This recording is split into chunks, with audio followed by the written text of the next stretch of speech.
This podcast is brought to you by Podcast Nation.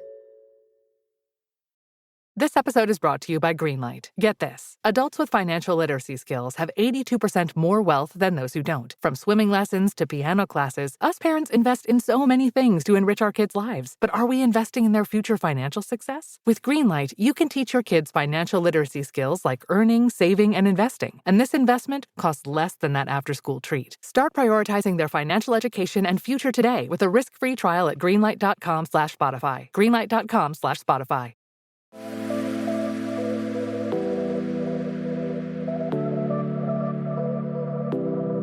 Welcome to Nirvana Sisters podcast, where we take the intimidation out of well-being and beauty to help you achieve your highest state, your nirvana. We are sisters-in-law and your hosts. I'm Amy Sherman. And I'm Katie Chandler. So let's get into some real conversation.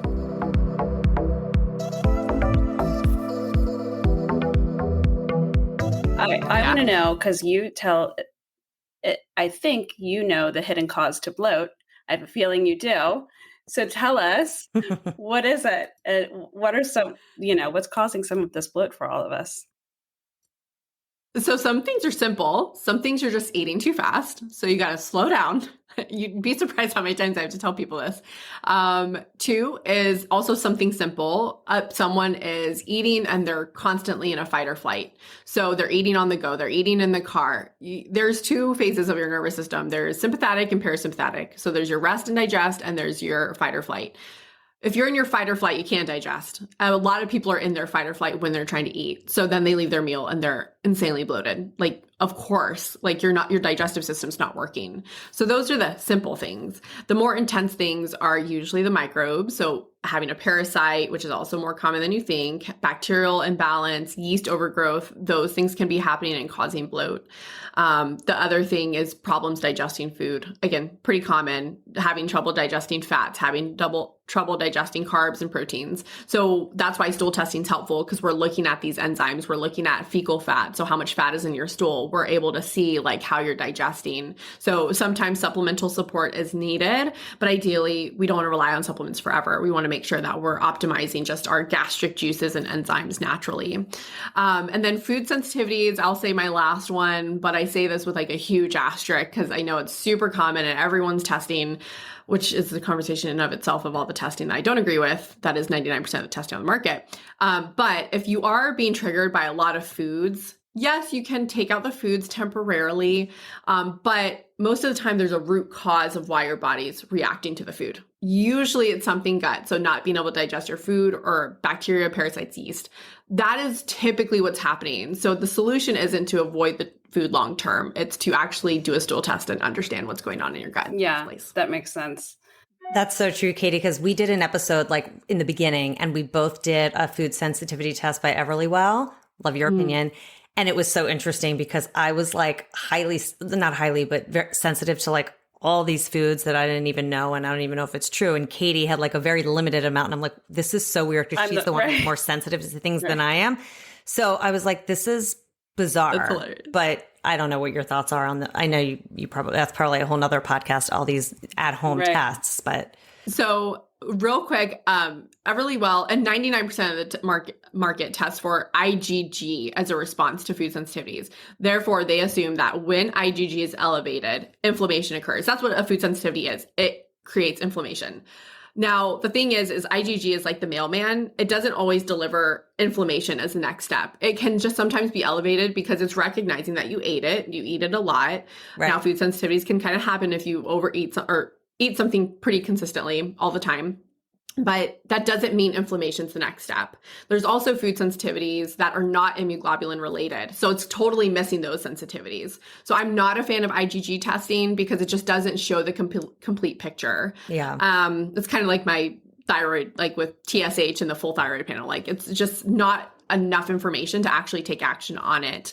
But again, you don't want to just be avoiding foods long term because some people that could be most foods. That's not sustainable by any means. Is it true? Right. And would you then say the same thing? Sorry, Katie, for the hormone tests, like they have another one, like that's like a women's health test. Is that the same thing? Or are they not No, they're okay, but I know you brought up Dutch. Dutch is the queen, hands down, like the best. I do mine. I'm actually doing mine this month. I do mine every year, because you get way more information.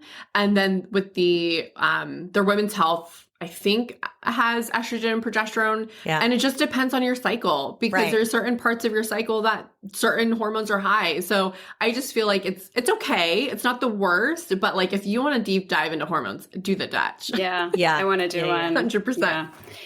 Back to the bloating really quickly. Is it true that I've read this, and tell us, is it true that you make your digestive enzymes in your mouth? And so that's why they say chew your food more and don't drink water while eating, because those digestive enzymes, you like wash them out if you drink too much water. And if you don't chew quickly enough, or if you chew not enough, you don't produce them. Is that true? So digestive enzymes are made like all throughout. So like pancreas makes some, obviously you have your stomach acid, but there are digestive enzymes made in your saliva. And mostly it's not really to break down too much fats or carbs. It's more so amylase, which breaks down carbs. Or I said proteins and fats. So it mostly breaks down carbs in your mouth. So that's why you do want to chew slow, because it's like pre-digesting carbs. I'm not a fan of drinking water. I've never heard of that digestive enzyme, which makes sense. But it more so can, your stomach acid's trying to ramp up. Right. Like it's saying like, oh, food's coming in, like, let's try to, optimize that. And water can obviously make you feel full when you need to be focusing on, eating, because the under eating is an issue with so many women. So I'm a fan of like, don't try to have any interference that can affect appetite. Okay. Oh, that's interesting. Why do you feel that way? 90% of women that come to us say, I'm following my hunger cues. I'm eating good. I'm not starving. And then I look and I'm like, we're not huge on numbers, but we do like to take a little peek-see and have you track for maybe a couple days. And hands down, women are eating like toddlers. They're eating 1,200 calories. And I'm like, your body's just used to that. So your hunger cues are wrong. And so that's my issue with intuitive eating. I do believe you can get there, but I don't think a lot of women are there to start. And maybe it's subconscious of diet culture. Maybe they've been dieting for decades and they actually don't know how much they should be eating. And so just from experience, most women are under eating 1,500 calories, and that's not okay. Like, how do we expect to thrive as a woman, create babies, and we're barely giving our body fuel? Like, our car wouldn't work if we didn't give it gas. So it's just crazy, because some women just like, no, that's not me. I eat, I'm not hungry. But their bodies are like, no, girl, you need like 1,000 more. Like, that's how much more you need to be eating. And they're like, what? Like, that's so weird, because I'm following my hunger cues. So it is an issue. And it's interesting that the intuitive eating and the hunger cues, because like if anything is out of whack, the hormonal imbalances, your body thinks you're hungry when maybe you aren't, or vice versa. And like there's even hunger hormones, leptin and ghrelin and all of those things that tell you when to eat, and those can be totally out of whack as well, right? Yes. So that's why I do believe you can get to intuitive eating, but you have to actually assess and look, am I eating enough? So you may need to grow into that. So a lot of the times that's a slow process. It's just adding more slowly over time. Once you get there, once it feels good, then most of the time your appetite's up. It will trigger you and say, oh, you are hungry. So that's just my little snippet there. I do believe you can attain that, but it is not typically where I like to start, because women just are very off. And this is like resonating with me so much, because I think I probably undereat, even though I probably think I overeat, because I've actually been tracking. So do you know that Lumen device where you breathe into it? So I've been using it for a while just to kind of see different things. And like, you blow it into it every morning, and it's, I don't know how accurate it is, but it is very interesting. Like when I'm burning carbs and fat, and I've just been doing it every morning and seeing how it changes throughout my week based on what I'm eating. However, with that, it tells you like how many, fats, carbs, and protein to eat. So I've been following that. And I've just been really, really mindful of eating more protein, because I don't think I'm eating enough. Yeah. So I've been eating more protein, and I've been following the macros pretty much. And to your point, it's probably I'm not necessarily trying to diet, but when I follow that, it's probably around 1,200 to 1,300 calories a day just by what I'm eating. And again, to your point, I'm fine. Like I haven't been hungry or anything, and I'm not necessarily trying to diet. I'm just trying to see like how my body's working. But I don't know. It's strange because there's probably all these apps, to your point, including this one, that's maybe not giving you the right information about how much you should be eating. I mean, my whole focus is being on just like trying to eat more protein, but it's interesting that you say that. So we'll have to talk more about that. That's a goal for sure. Most women don't eat enough protein at all. Yeah. So it definitely needs to be something that's worked on. Lumen actually does have a lot of science behind it. Yeah. It is typically the gold standard of like measuring metabolism in that way. And I was actually going to incorporate that and give people that in our practice, but I decided against it because I feel like it can get a little obsessive. And ultimately, again, I don't think people need to be obsessing over that to show how they eat in the long term. But yeah, like you said, it might not give you the right information based on your whole person. So like when we do our first session, we're going back to elementary school. You're telling me physical abuse, sexual abuse, antibiotic usage, you were always sick. Like, I mean, we're looking back at the full person. And I feel like those type of apps or technologies, it can be great, but just take it with a grain of salt. Like, don't let that be your, oh, this is what I'm supposed to be doing. Yeah.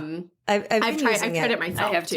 Yeah. I've been using it directionally. And what I've noticed is I've just been doing it in the mornings. And it's so interesting because sometimes, like, if I have a night where like I just eat whatever and I binge and I have wine and whatever and I'll blow in it, I blow like a 1. I'm like, how is that possible? And then on a day where I'm eating like really good and protein and clean, I'll blow and it's like a 3. And then most of the time it's like a 2 or 3, just depending on, mostly a 3. Yeah. And like literally I was telling Katie this, every single day since I've had it and I've blown it, it's pretty much like a 2 or 3, mostly a 3. And it's like, today's a low carb day. I'm like, great. Another one. Yeah. Like every single time. I'm like, all right, see you later. That's how I used it too. It's the same thing. It's a complicated. Every day is a low carb day. It's a complicated place. I don't know. I know, but it is interesting. Yeah, it is cool. Just like puts you a little bit more in tune. But I think to your point, Lahana, like if I knew more about what else was going on, then that would be a helpful tool. But now it's just kind of like I'm using it just to kind of like experiment. But I think in tandem with like a real team of doctors, then it would be better for me. For sure. Yeah. It's also interesting. I'm really curious, you know, out of everything that you've told us, what are then some of the big takeaways? Like, what are the keys to improving your metabolism and feeling good in your body and kind of balancing your hormones out? I mean, if you could just give our listeners a few pieces. Yeah, definitely eating enough. We'll go through on that. If that's like my biggest thing, please eat enough. That is hands down the most important thing you can be doing. Building muscle, strength training is the anti-aging key. That's the secret, is building muscle. We lose it naturally as we age. We can't go against that. It's just our natural aging process. So the more we build it, will boost our metabolism and it will make us look good and age good. Yeah. So that's a huge fan. Optimizing protein amounts for sure. Most women, it's very different. But most women should be over 100 grams at least. And then from there, it's just different based on activity and goals. Gentle walking. I think a lot of people like underestimate walking for metabolism, but it's amazing and it's gentle and we definitely should be active.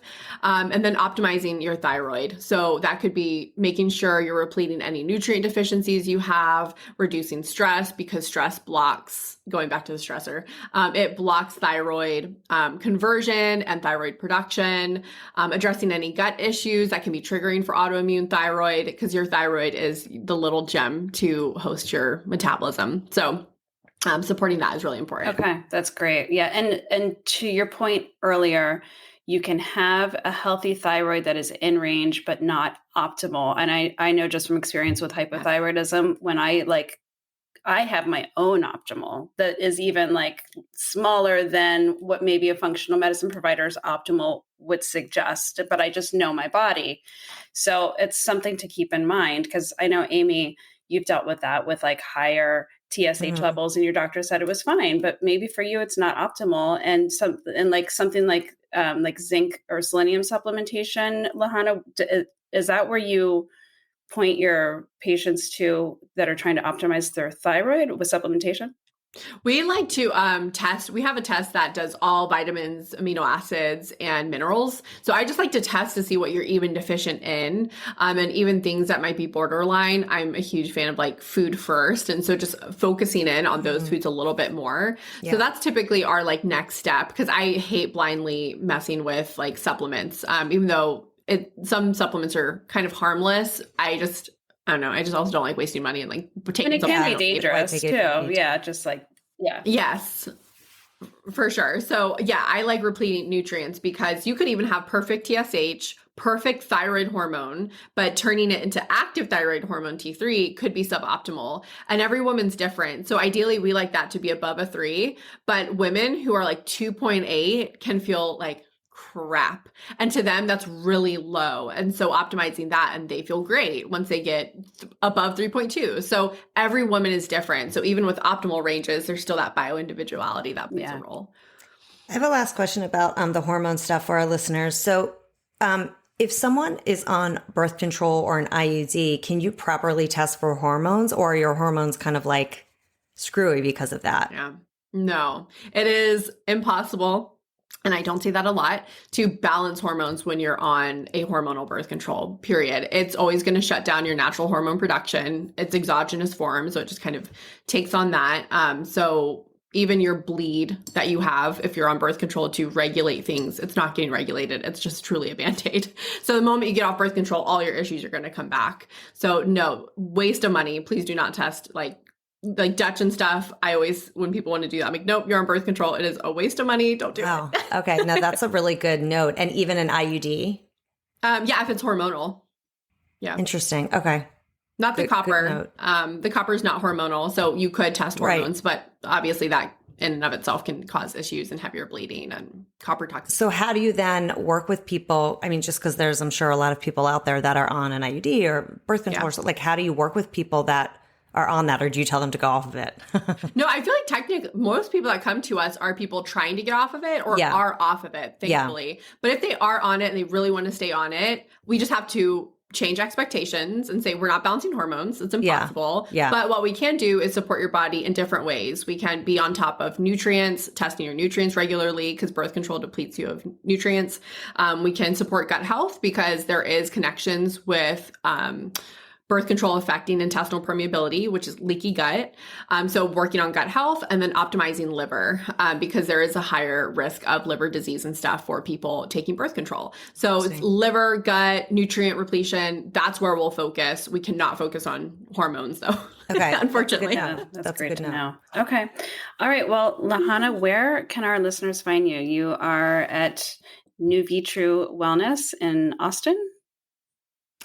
Yes. That's our website, nuvitruwellness.com. We openly share how we work, our pricing. So if you're interested in becoming a patient, we're virtual. Feel free to check us out there. And then Instagram's our favorite. So Instagram stories is where you see more behind the scenes, but Instagram's our favorite platform. But I believe that we're everywhere. Facebook, TikTok. Okay. And you do virtual. So for our listeners who are all over, they can contact you. Okay. That's great. Yes. Testing is really easy. We can just ship you a kit. The only state that's a little bit funky is New York. They have very, very strict labs, so we can't run labs in New York and stuff. So just FYI. Interesting. Okay. Great. Good to know. So before we close out, let's get into our quick wrap session. Okay. What is your favorite wellness or beauty hack? Right now, red light therapy. I love it. Yeah. Or ice rolling. Yeah. Love a good ice roll. Good ones. We love those both. Yep. This next one is your 5-minute flow. You just got out of the shower and dried off, and Uber pings you. They're 5 minutes away. What are you going to do to get yourself together and out the door?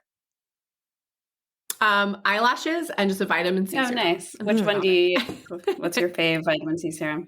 I think I've used lately the cocoa kind. I think I just grabbed that one from Target, which is great when I can find a good brand at Target. Love it. So I think that one's the one I've used mostly. Nice. All right.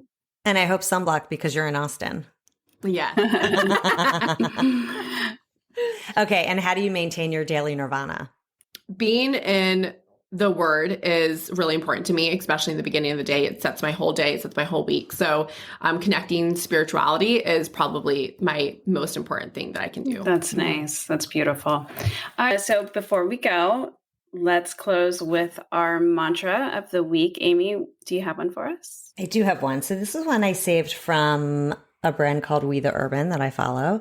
And I liked this quote. Or this affirmation, I guess we could call it.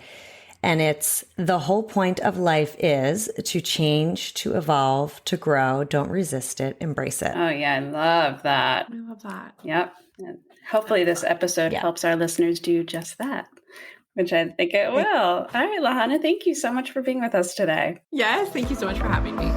Thanks for listening to Nirvana Sisters. For more information on this episode, check out the show notes, please subscribe, and leave us a review. Also, find us on Instagram at Nirvana Sisters. If you loved what you just listened to or know someone that would, please share it and tag us. Tune in next week for a fresh new episode of Nirvana Sisters. We'll continue to watch out for all things wellness so you don't have to. Bye.